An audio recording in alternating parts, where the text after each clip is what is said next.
आर्या फिर खुद को संभालते हुए रुद्रम से अलग होकर वापस अपने जगह पर बैठते हुए बोली, आपको भूख लगी है तो मैं क्या करूं?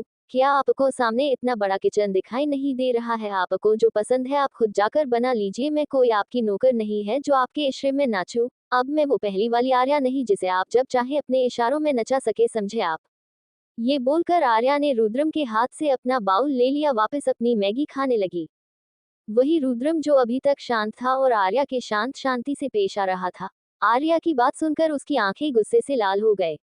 आर्या की हिम्मत कैसे हुए उससे इस तरह बात करने की?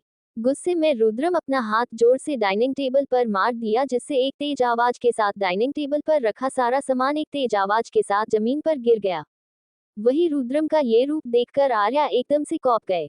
आर्या खुद को संभाल पाती उससे पहले ही रुद्रम बिना किसी वार्निंग के आर्या को अपनी गोद में उठा लाया और सीधे आर्या को हॉल में ले गया। ये देखकर आर्या और डर गए और घबराते हुए बोली, ये आप क्या कर रहे हैं? छोड़िए मुझे। लेकिन इस वक्त रुद्रम का गुस्सा उस पर हावी हो चुका था, उसे कुछ भी सुनाई ही नहीं दे रहा था। अभी थोड़ी देर पहले आर्या ने जो उससे कहा था बस उसके कान में बस वही वही बात गूंज रही थी। हॉल में पहुंचकर रुद्रम ने एकदम गुस्से से आर्या को सोफे पर पटक दिया और रुद्रम के ऐसे करने से आर्या के मुंह से एक निकल गई, क्योंकि आर्या रुद्रम के इस एक्शन के लिए बिल्कुल भी तैयार नहीं थी, जिस वजह से उसका सिर टेबल से लग गया। दर्द के मारे आर्या की आंख में आंसू आ गए। पर रुद्रम को इस समय आर्या की आंसू दिखाई नहीं दे रहे थे, नहीं उसे अभी उससे कोई लेना देना था। उसका दिमाग ये सोचकर खराब होता जा रहा था जो आर्या ने उससे थोड़ी देर पहले कहा था, मैं आपकी कोई नौकर नहीं हूँ जो उसकी इशारे पे नाचूं। वो उसकी नौकर नहीं पर उसकी पत्नी तो थी। तो क्या एक पत्नी का धर्म नहीं होता है? उसका पति दिन भर से थका हारा घर आया है तो उसके लिए खाना बनाए। पर इन सब में रुद्रम शायद ये भूल गया था कि उसने इतने सालों में उसने आर्या कभी पत्नी मना ही नहीं उसे कोई पत्नी का दर्जा दिया, बल्कि उसके साथ नौकरों से भी गंदा व्यवहार किया। तो अब वो किस हक से बोल रहा था कि आर्या उसकी बीवी और उसका फर्ज बनता है उसकी सेवा करना? रुद्रम ने आर्या की तरफ देखा जो बिना रुके बस रोए ही जा रही थी। आर्या का इस तरह रोता देख रुद्रम का गुस्सा और बढ़ गया और वो आर्या की दोनों गालों को कसकर पकड़ते हुए अपने दांत पिसते हुए बोला, वाइफी तुम तो इस तरह रही हो जैसे मैंने तुम्हें कितना मारा हो। मैंने तो तुम्हें बस खाना बनाने को कहा था, क्या मैं अपनी पत्नी को इतना भी नहीं बोल सकता हूँ? वही रुद्रम का गुस्सा देखकर आर्या डर गई और वो और जोर जोर से रोने लगी। रुद्रम कसकर चिल्लाते हुए बोला, मैंने कहा वाइफी चुप हो गए वरना मेरे से बुरा कोई नहीं होगा। तो मुझे वही पहले वाला रुद्रम बनने पे मजबूर कर रही हो जो तुम्हारे लिए बिल्कुल भी अच्छा नहीं होगा। मैं आजकल तुमसे जितना अच्छे से पेश आ रहा हूँ तुम मुझे उतना ही उल्टा जवाब दे रही हो। ठीक है, मैंने माना कि मैंने तुम्हारे साथ बहुत गलत किया। मैंने ये जानने की कोशिश भी नहीं की उन सब में तुम्हारी कोई गलती थी भी नहीं, पर अब जब मैं सब कुछ ठीक करने की कोशिश कर रहा हूँ तुम हर बार मुझे उल्टा जवाब देकर गुस्सा दिला देती हो। पहले जब मैं तुम्हारे साथ अच्छे से पेश नहीं आता था तो तुम्हें प्रॉब्लम थी, अब मैं अच्छे से पेश आ रहा हूँ तो तुम्हें प्रॉब्लम हो रही है। आज तुम मुझे बता ही दो कि तुम चाहती क्या हो? रुद्रम लगभग चिल्लाते हुए बोला। आर्या रुद्रम इतने गुस्से में देखकर कौप रही थी, पर उसने भी सोच लिया था कि वो आज कुछ भी हो जाए पीछे नहीं हटेगी, क्योंकि आज अगर उसने हार मान तो फिर वो कुछ नहीं कर पाएगी। आर्या रुद्रम को खुद से दूर झटकते हुए जोर से चिल्लाते हुए बोली, आजादी, आजादी चाहिए मुझे आपसे, समझे आप? आजादी क्या आप दे सकते हैं मुझे, और मुझे आपसे कुछ नहीं चाहिए। आर्या के मुंह से आजादी सुनकर रुद्रम एकदम से सुन्न हो गए। उसने आर्या को छोड़ दिया। पता नहीं क्यों पर आर्या के मुंह से आजादी शब्द सुनते ही रुद्रम का सारा गुस्सा जैसे पल भर में गायब हो गया। उसे अपने अंदर कुछ टूटता हुआ महसूस हो रहा था। रुद्रम आर्या को देखते हुए बोला, क्या कहा वाइफी तुमने? आर्या फुट फुट कर रोते हुए बोली, सही सुना आपने, मुझे आपसे आजादी चाहिए, वो भी हमेशा हमेशा के लिए। आपने पूछा था कि क्या किया है आपने हमारे साथ, तो सुनिए आपने कत्ल किया है मेरा, मेरे स्वाभिमान का, मेरे सपनों का, मेरी जमीर का। आपकी वजह से मेरा सब कुछ तबाह हो गया। भले ही मेरा पास आपके जितना पैसा नहीं था, पर मेरे पास मेरी इज्जत थी जो अपने गुस्से में आकर उसे बेरहमी से अपने पैरों तले रौंद दिया। फिर आर्या घुटन भरी आवाज में बोली, आपकी वजह से मैं इस घर में कैद होकर रह गई हूँ।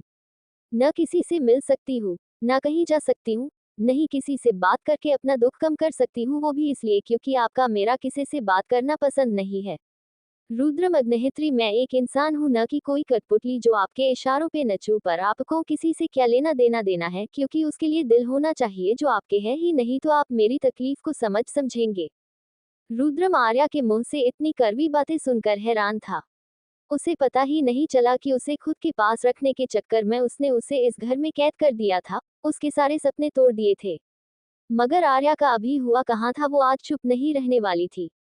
आर्या अपने आंसू अपने हाथों से पोंछते हुए आगे बोली, इतना सब करके भी आपको चैन नहीं मिला, आपको मुझे इतने सालों तक उस बात की सजा दी जो मैंने कभी की ही नहीं, वो भी कैसे, मेरा साथ रोज रात वही दरिंदगी दिखार, क्योंकि आपको तो सिर्फ अपनी नीड सेटिस्फाई करनी होती, पर कभी आपने मेरे बारे में सोचा? अरे कभी पूछा कि मेरा भी ये सब करना का मन है भी कि नहीं? और अगर कभी हिम्मत करके मैंने आपको कभी मना किया तो आपने उससे भी बुरा मेरा साथ व्यवहार किया। वैसे भी आपको कभी मुझे कोई लेना देना ही नहीं, क्योंकि आपने कभी मुझे अपनी बीवी माना नहीं। आपके नज़र मैं बस आपके नीड्स को सेटिस्फाई करने वाली हूँ, जिसका काम आपको खुश करना है। आपने मुझसे जबरदस्ती शादी की, रोज मुझसे जबरदस्ती जिस्मानी संबंध बनाए। आपके नज़र मैं एक खिलौना हूँ जिसे आप जब चाहे इस्तेमाल किया और जब मन भर गया तो किसी कचरे की तरफ फेंक दिया। फिर आपने आज किस हक से कहा कि मैं आपको बीवी हूँ, और बीवी होने के नाते क्या मेरा धर्म नहीं आपके लिए खाना बनाए? तो मिस्टर रुद्रम अग्निहोत्री, क्या आपने मुझे कभी बीवी होने का हक दिया? बस वाइफी वाइफी कहने से मैं आपके बीवी नहीं हो गए। आप मेरे साथ हमेशा ऐसे पेश आते हैं कि मैं आपकी बीवी नहीं, आपकी कोई खरीदी हुई चीज हूँ। बस बहुत हो गया, अब मुझे ये सब और बर्दाश्त नहीं होता है। मैंने सोचा था कि आप बदल जाएगा, लेकिन मैं गलत थी, आप कभी नहीं बदल सकते हैं, इसलिए मैं अब कुछ नहीं चाहती हूँ, मुझे बस आपसे आज़ादी चाहिए, आप मुझे जाने दीजिए। आर्या पूरी तरह टूट चुकी थी, उसे बस कैसे भी कैसे रुद्रम से दूर जाना था। मैं आपके आगे हाथ जोड़ती हूँ, इतना बोल आर्या ने अपने हाथ जोड़ लिए। इतना बोलकर वो आगे की, तभी उसे अपने पैर में एक तेज दर्द का एहसास हुआ और मुंह से एक आहें निकल गए। आर्या ने अपने पैर की तरफ, जो बुरी तरह से सूजा हुआ था, शायद रुद्रम के साथ हाथापाई में उसे चोट आ जाए थी, जिसका एहसास उसे अब हो रहा है। साथ ही साथ उसे अपने सिर में तेज दर्द हो रहा था, शायद उसे वहां भी चोट आई थी। आर्या अपने पैर के चोट को रुद्रम को दिखाते हुए बोली, देखिए अब यही बच गया है। वैसे भी आपसे उम्मीद भी क्या की जा सकती है, आपने मुझे 2 सालों में चोट के सिवा दिया ही क्या है? आर्या रुद्रम को ताना मारते हुए बोली। आर्या की चीख सुनकर रुद्रम जल्दी से आर्या के पैर के पास बैठते हुए उसके चोट वाले पैर को पकड़ते हुए बोला, वाइफी दिखाओ मुझे, तुम्हें कहाँ चोट लगी है? आर्या जल्दी से अपना पैर पीछे लेते हुए बोली, बस कीजिए अपना ये झूठा दिखावा, मुझे पता है आपको मेरी कोई चिंता नहीं है, इसलिए मेरे सामने ये नाटक करने की कोई जरूरत नहीं है, और अगर आपको मेरी सच में चिंता है तो मुझे इस रिश्ते से आजाद कर दीजिए, आपकी बहुत मेहरबानी होगी। आर्या रोते हुए बोली। रुद्रम से अब और ये सब बर्दाश्त नहीं हो रहा था, आर्या का इस बार बार खुद से दूर जाने की बात करना। ऐसे कैसे वो उसे आजाद कर दे? उसने उससे शादी की थी, वो उसकी बीवी थी, सिर्फ और सिर्फ उसकी। आर्या कोई नहीं होती ये डिसाइड करने वाली कि वो उसके साथ रहना चाहती है कि नहीं। जब तक वो नहीं चाहेगा वो कहीं नहीं जा सकती थी।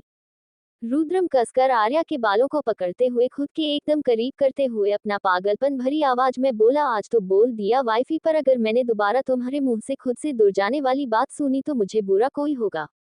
वाइफी, तुमने मेरा अभी तक मेरा डेविल साइड देखा नहीं है। तुम भूल मत कि मैं कोई हूँ और दुनिया मुझे क्या कहती है, इसलिए तुम्हारे लिए अच्छा होगा कि तुम अपने दिल दिमाग से मुझसे दूर जाने की बात निकाल दो, वही तुम्हारे लिए अच्छा होगा, क्योंकि तुम चाह कर भी मुझसे दूर नहीं जा सकती हो। ठीक है, तुम्हें इस घर में घुटन होती है, तुम्हें एक कैदी जैसा महसूस होता है, तो आज से तुम जो चाहे कर सकती हो, जहाँ चाहे जा सकती हो, जिससे चाहे बात कर सकती हो, तुम्हारे जो सपने पूरे कर सकती हो। लेकिन तुम्हें ये सब कम अपने लिमिट में रहकर करनी जोगी, क्योंकि तुम मेरी बीवी हो, तुम्हारे साथ मेरा नाम जुड़ा हुआ है। मैं बिल्कुल भी बर्दाश्त नहीं करूंगा कि मेरे चरित्र पर उंगली उठाए। और वाइफी, जैसा कि तुम्हें पता है कि मुझे तुम्हारे दूसरे आदमियों से बातें करना पसंद नहीं है, इसलिए जितना हो सके दूसरे आदमी से दूर रहना। अगर मैंने कभी तुम्हें किसी गैर आदमी के साथ देखा तो समझ लेना कि वो तुम्हारी आज़ादी का आखिरी दिन होगा। आर्या की आज़ादी अब कौन सी नई मुसीबत लेकर आएगी आर्या और जिंदगी में? अब आगे क्या होगा आर्या और रुद्रम की जिंदगी में, जानने के लिए पढ़ते रहिए मेरी ये novel reborn of devil little wife, सिर्फ और सिर्फ पॉकेट एफएम पर। आज के लिए इतना ही, आगे जानने के लिए नेक्स्ट एपिसोड पढ़िए। And please like comment and share जरूर कीजिए। एंड प्लीज आप लोग आपने रिव्यू जरूर दीजिएगा कि आपको मेरी ये स्टोरी कैसे लगी। Please please dot dot. Arya की चीख सुनकर रुद्रम जल्दी से आर्या के पैर के पास बैठते हुए उसके चोट वाले पैर को पकड़ते हुए बोला, वाइफी दिखाओ मुझे, तुम्हें कहाँ चोट लगी है? आर्या जल्दी से अपना पैर पीछे लेते हुए बोली, बस कीजिए अपना ये झूठा दिखावा, मुझे पता है आपको मेरी कोई चिंता नहीं है, इसलिए मेरे सामने ये नाटक करने की कोई जरूरत नहीं है, और अगर आपको मेरी सच में चिंता है तो मुझे इस रिश्ते से आजाद कर दीजिए, आपकी बहुत मेहरबानी होगी, आर्या रोते हुए बोली। रुद्रम से अब और ये सब बर्दाश्त नहीं हो रहा था, आर्या का इस बार बार खुद से दूर जाने की बात करना। ऐसे कैसे वो उसे आजाद कर दे, उसने उससे शादी की थी, वो उसकी बीवी थी, सिर्फ और सिर्फ उसकी। आर्या कोई नहीं होती ये डिसाइड करने वाली कि वो उसके साथ रहना चाहती है कि नहीं, जब तक वो नहीं चाहेगा वो कहीं नहीं जा सकती थी। रुद्रम कसकर आर्या के बालों को पकड़ते हुए खुद के एकदम करीब करते हुए अपना पागलपन भरी आवाज में बोला, आज तो बोल दिया वाइफी, पर अगर मैंने दोबारा तुम्हारे मुंह से खुद से दूर जाने वाली बात सुनी तो मुझे बुरा कोई होगा। वाइफी, तुमने मेरा अभी तक मेरा डेविल साइड देखा नहीं है। तुम भूल मत कि मैं कोई हूँ और दुनिया मुझे क्या कहती है, इसलिए तुम्हारे लिए अच्छा होगा कि तुम अपने दिल दिमाग से मुझसे दूर जाने की बात निकाल दो, वही तुम्हारे लिए अच्छा होगा, क्योंकि तुम चाहकर भी मुझसे दूर नहीं जा सकती हो। ठीक है, तुम्हें इस घर में घुटन होती है, तुम्हें एक कैदी जैसा महसूस होता है, तो आज से तुम जो चाहे कर सकती हो, जहाँ चाहे जा सकती हो, जिससे चाहे बात कर सकती हो, तुम्हारे जो सपने पूरे कर सकती हो। लेकिन तुम्हें ये सब कम अपने लिमिट में रहकर करनी जोगी, क्योंकि तुम मेरी बीवी हो, तुम्हारे साथ मेरा नाम जुड़ा हुआ है। मैं बिल्कुल भी बर्दाश्त नहीं करूंगा कि मेरे चरित्र पर उंगली उठाए, और वाइफी, जैसा कि तुम्हें पता है कि मुझे तुम्हारे दूसरे आदमियों से बातें करना पसंद नहीं है, इसलिए जितना हो सके दूसरे आदमी से दूर रहना। अगर मैंने कभी तुम्हें किसी गैर आदमी के साथ देखा तो समझ लेना कि वो तुम्हारी आज़ादी का आखिरी दिन होगा। वही दूसरी तरफ सोनाली ऋषभ को गले लगते हुए बोली, क्या हुआ बेबी, क्या तुम मुझसे अभी भी गुस्सा हो? सच में मुझे नहीं पता कि सिया को हमारे बारे में इतने जल्दी पता चल जाएगा, और वो तुमसे इस तरह एंगेजमेंट तोड़ देगी। सोनाली अभी भी हैरान थी, क्योंकि उसके बेस्ट फ्रेंड होने के नाते उसे ये बात अच्छे से पता था कि सिया ऋषभ के प्यार में पागल थी। वो उस पे आंख बंद करके विश्वास करती थी, तो फिर वो इतने आसानी से एंगेजमेंट तोड़ने के लिए कैसे मन गए? उसे तो लगा था कि अगर सिया को उसके और ऋषभ के बारे में पता भी चल गया तो भी ज्यादा से ज्यादा वो बस उस पर गुस्सा करेगी, और फिर हमेशा की तरह ऋषभ उसे मना लेगा, पर ऐसा कुछ भी हुआ, बल्कि सिया ने उससे सारे रिश्ते ही तोड़ दिए। सोनाली को इससे कोई लेना देना नहीं था कि सिया ने ऋषभ से एंगेजमेंट क्यों थोड़ी, बल्कि उसके वजह से ऋषभ की कंपनी को जो प्रॉब्लम हो रही थी उसे उससे मतलब था, क्योंकि उसे ऋषभ से कोई प्यार व्यार नहीं था, वो बस एक जरिया था उसे उस मुकाम तक पहुंचने का जहां वो पहुंचना चाहती थी। सोनाली को नहीं पता था कि इन सब के पीछे आरोही का हाथ था, उसने ही सिया को ऋषभ से एंगेजमेंट तोड़ने को कहा था। अगर उसे पता चल जाता कि इन सब के पीछे आरोही है तो वो गुस्से से पागल हो जाती। सोनाली फिर झूठे आंसू बनाते हुए बोली, और तोड़ आरोही को भी मुझ पर विश्वास नहीं है, उसे भी लगता है कि मेरे वजह से सिया ने तुमसे सारे रिश्ते तोड़ दिए। आरोही का नाम सुनते ही ऋषभ की आंखें से कोल्ड हो गए। ऋषभ अपनी कॉल्ड आवाज में बोला, मैंने तुम्हें कितनी बार कहा है कि तुम जितना हो सके उस बदसूरत लड़की से दूर रहा करो, मुझे वो लड़की बिल्कुल भी पसंद नहीं है। ऋषभ और सोनाली को अभी तक वो कैंपस वाले इंसिडेंट्स के बारे में कुछ नहीं पता था, क्योंकि वो दोनों ही आज कॉलेज नहीं आए थे। पर वो मेरी बहन है और मैं तो और उससे बहुत प्यार करती हूँ, सोनाली दुखी होती हुए बोली।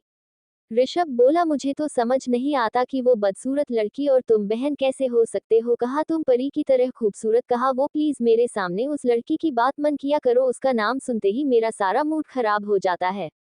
मैं नहीं चाहता कि उसके वजह से हमारे बीच में कोई लड़ाई हो, इसलिए अपना मूड ठीक करो, और रही बात सिया और बिजनेस की तो वो सब तुम मुझसे छोड़ दो, मैं सब हैंडल कर लूंगा, तुम बस ये सोचो कि आगे जाके तुमने बड़ा और पॉपुलर स्टार कैसे बनना है।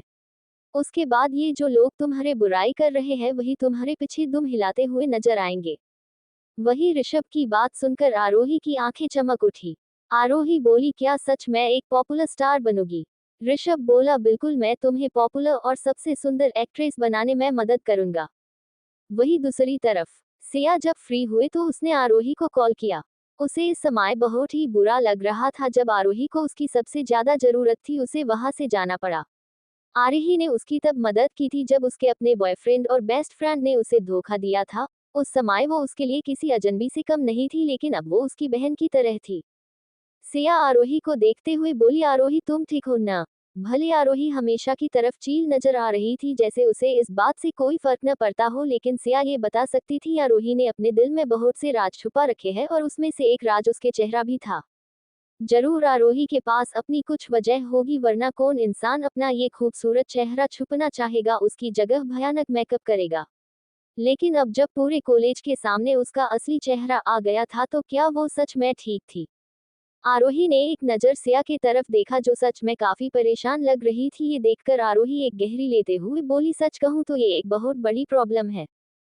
सिया बोली, क्या सच में ये बहुत बड़ी प्रॉब्लम है? पर फिर भी मुझे एक बात समझ नहीं आती है कि तुम सबको अपना ये असली चेहरा दिखाने से इतना डरती क्यों हो? मतलब तुम कितनी खूबसूरत हो, कोई भी लड़का तुम्हें देखेगी को खुद को तुम्हारे तरफ अट्रैक्ट होने से नहीं पाएगा। यही तो प्रॉब्लम है, मैं नहीं चाहती कि कोई भी लड़का मेरी तरफ अट्रैक्ट होए। जैसे कि मैंने तुम्हें बताया था कि मेरे हस्बैंड मुझे लेकर बहुत ही पजेसिव है, उन्हें बिल्कुल भी पसंद नहीं है कि कोई दूसरा आदमी मुझे एक नज़र उठाकर देखे। तो तुम खुद सोचे, उन्हें जब इस बारे में पता चलेगा तो कैसे बर्दाश्त कर पाएंगे? सिया ने जब ये सुना तो उसने कुछ नहीं कहा। उसके हिसाब से तो ये एक अच्छी बात थी कि इससे पता चलता था कि आरोही का पति उससे कितना प्यार करता है। आरोही बता सकती थी कि सिया का सोच रही होगी, पर उसने कुछ नहीं कहा। दक्ष उसे लेकर इतना पोसेसिव था कि अगर उसने उसे किसी लड़के के करीब देख लिया तो वो उस लड़के जान से मारने से पहले एक बार भी नहीं सोचेगा। आरोही को पता था कि उसे इस सिचुएशन से निकलने के लिए जल्द से जल्द कुछ कारण होगा, वरना उसकी कब्र खुदनी तय है।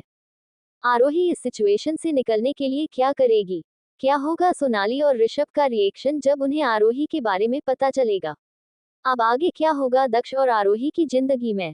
जानने के लिए पढ़ते रहिए मेरी ये novel reborn of devil little wife, सिर्फ और सिर्फ पॉकेट एफएम पर। आज के लिए इतना ही। आगे जानने के लिए नेक्स्ट एपिसोड पढ़िए and please like comment and share जरूर कीजिए। एंड प्लीज आप लोग आपने रिव्यू जरूर दीजिएगा कि आपको मेरी ये स्टोरी कैसे लगी। Please please.